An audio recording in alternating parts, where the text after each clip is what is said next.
আসসালামু আলাইকুম। সবাই কেমন আছেন? আশা করি সবাই অনেক ভালো আছেন। আজকের একটি নতুন ভিডিও নিয়ে চলে আসলাম। আজকের ভিডিওটি অন্যান্য ভিডিওর চেয়ে একদমই আলাদা।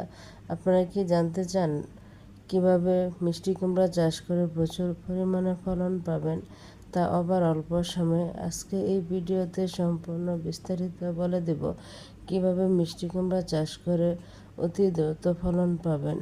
তাহলে ভিডিওটি না টেনে সম্পূর্ণ ভিডিওটি দেখতে হবে। এর পাশাপাশি গোপন একটি এরকম কৌশল দেখাবো যেটি করলে মিষ্টি কুমড়া গাছে প্রচুর ফলন হবে। চলুন দেখে নিই। মিষ্টি কুমড়া গাছে যখন এরকম 10 পাতা হয়ে যাবে তখন এর আগাটি এভাবে হাত দিয়ে উঠিয়ে ফেলতে হবে। এটি হচ্ছে ওয়ানজি কাটিং। এটি আপনারা প্রথম ধাপে এই কাজটি করে নেবেন। এতে করে দেখবেন মিষ্টি কুমড়া গাছে প্রচুর একটি ফলন পাবেন। আর মিষ্টি কুমড়া গাছে যখন ওয়ানজি কাটিং করার পর যখন পাতাগুলি এরকম হয়ে যাবে, এর পাশে যখন নতুন আবার কুশি ছাড়বে, এরকম যখন কুশি বের হবে তখন আপনারা অবশ্যই একটি মাচান বেঁধে দিবেন।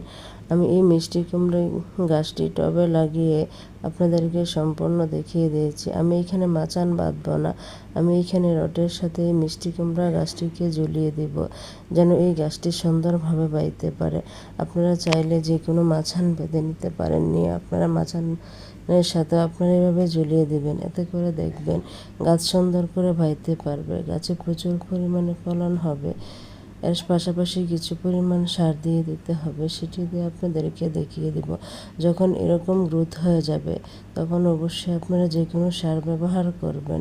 তখন একটি নিড়ানি নেবেন, নিয়ে চারদিকে মাটি সুন্দর করে রাউন্ড করে নিতে হবে। চারদিকে মাটি যখন এভাবে সুন্দর করে চারদিকে রাউন্ড করে নেওয়া হয়ে যাবে তখন এর পাশাপাশি কিছু পরিমাণ সার দিয়ে দিতে হবে।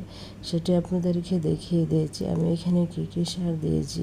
প্রথমে নিয়ে নিতে হবে কিছু পরিমাণ সার। এটি হচ্ছে রাউন্ড করা হয়ে গেলে তখন আপনারা কিছু পরিমাণ সার দিয়ে দিতে হবে। আমি এখানে কিছু পরিমাণ জৈব সার দিয়ে আপনাদেরকে দেখিয়ে দিব। আপনারা চাইলে এখানে গোবর সারটি ব্যবহার করতে পারেন। এরকম হাত দিয়ে যখন রাউন্ড করা হয়ে যাবে তখন আপনারা এখানে জৈব সারটি দিয়ে দিবেন। এখানে আমি কিছু পরিমাণ জৈব সার এভাবে চারদিকে রাউন্ডের জায়গা দিয়ে দিয়েছি। এটি দেওয়া হয়ে গেলে আরও কিছু পরিমাণ সার দিয়ে দিব, সেটি হলো পটাশ সার। 1 মুঠো পরিমাণ পটাশ সার এই জায়গা কিছু পরিমাণ এভাবে ছিটিয়ে দিব। এটি রাউন্ড করে দেওয়ার জৈব সারের পরে উপরে আপনারা এভাবে ছিটিয়ে দিবেন। এটি ছিটানো হয়ে গেলে এর সাথে দিয়ে দিতে হবে 1 মুঠো পরিমাণ ইউরিয়া সার। আমি এখানে 1 মুঠো পরিমাণ ইউরিয়া সার দিয়ে আপনাদেরকে দেখিয়ে দিয়েছি। এই 3টি উপাদান একসাথে আপনারা যখন দেওয়া হয়ে যাবে তখন আপনারা কি করবেন, এটিকে এভাবে মাটি চাপা দিয়ে দিবেন। এটি মাটি চাপা দেওয়া হয়ে গেলে এর সাথে কিছু পরিমাণ সাদা পানি ছিটিয়ে দিবেন। এর 15 দিন পর দেখবেন মিষ্টি কুমড়া গাছে কী পরিমাণ গ্রোথ হয়েছে। ভিডিওটি যদি ভালো লেগে থাকে আর থেকে কোনো উপকার পেলে প্লিজ আমার চ্যানেলটি সাবস্ক্রাইব করবেন।